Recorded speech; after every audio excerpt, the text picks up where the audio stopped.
Divorce চাই আমি। আমার বাচ্চা নিয়ে শুধু আমি আর ওই গন্ডগোল করি, আর ও কারোর সঙ্গে গন্ডগোল করে না। তোরা এরা মারলে কিসের জন্য? তোরা এরা মারলে কেন? আমার দুটো বাচ্চার কি হবে? আমার কি হবে? আমার কিটা দেখবে? স্ত্রী পরকীয়া প্রেমিকের একাধিক সাথে গুরুতর আহত শঙ্করপুর গোলপাতা মসজিদ এলাকার ভাঙড়ি ব্যবসায়ী রুবেল। উন্নত চিকিৎসায় রুবেলকে ঢাকায় রেফার।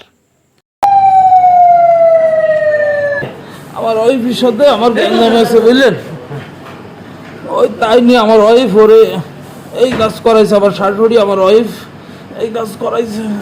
আমার ওয়াইফ অন্য জায়গায় সম্পর্ক করতো, তাই নিয়ে আমি পরশুদিনকে মারাধরা করেছি।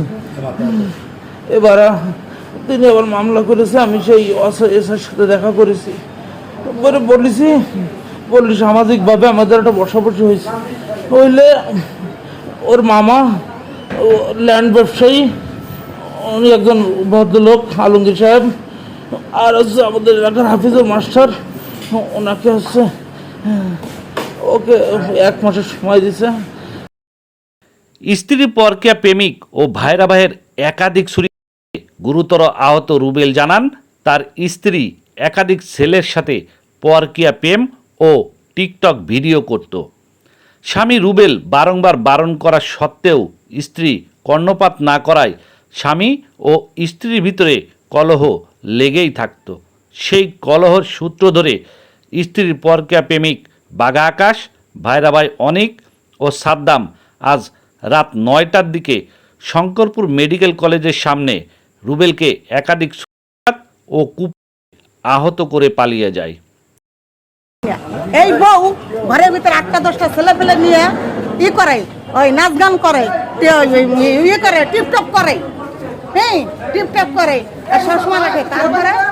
তারপরে এই বউ যদি বিকেলে বাইরে হয় 8টার সময়, বেলা রাত 2টা-3টার সময় বাড়ি যায়, তাও আমরা কিছু কই না, আমরা কিছু না। এইটা আমরা পুলিশের কাছে জবান দিছি, ঠিক আছে।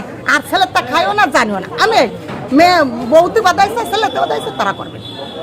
এই যে অনেক আর ভাইরা, অনেক আর ভাইরা এই বউতি ওই বউ নাই দিয়ে কুবাইছে। এই যে স্থানীয়রা রুবেলকে উদ্ধার করে যশোর জেনারেল হসপিটালে চিকিৎসার জন্য নিয়ে গেলে সার্জারি বিভাগের চিকিৎসক প্রাথমিক চিকিৎসা শেষে উন্নত চিকিৎসায় রুবেলকে ঢাকায় রেফার করেন।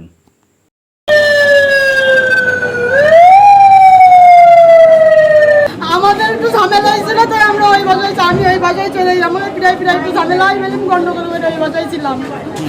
তারপর আমি কিছু জানি না, ওর সঙ্গে 1 মাস আমাদের টাইম দিতে, যোগাযোগ আমি ওর সঙ্গে করি না, করে ওই বাসায় আমি ছিলাম। অনেক আমার ওই বোনের পর হয়, ও ঘটনা কি ঘটাইছিল ওখানে তো আমি ছিলাম না। আমি এখন আমি কিছুই জানি না, বলতে পারবো না স্যার। যে জানি সে তার কাছে জিজ্ঞেস করতে হবে। হয়তো শঙ্করপুরের শীর্ষ সন্ত্রাসী বর্তমান একাধিক মামলা ওর নামে আছে। অনেকের বয়স কত হবে আনুমানিক? 26 বছর। 26। ওর পিতার নাম আলতু হোসেন ওরফে আলতু। ওর বাড়ি কি শঙ্করপুরি? শঙ্করপুরি। কোন জায়গায় শঙ্করপুর? শঙ্করপুর হচ্ছে ও থাকে হচ্ছে এখন ও ওই খালেকের বাড়ি ভাড়া থাকে। শঙ্করপুর খালেকের বাড়ি ভাড়াটিয়া? হ্যাঁ।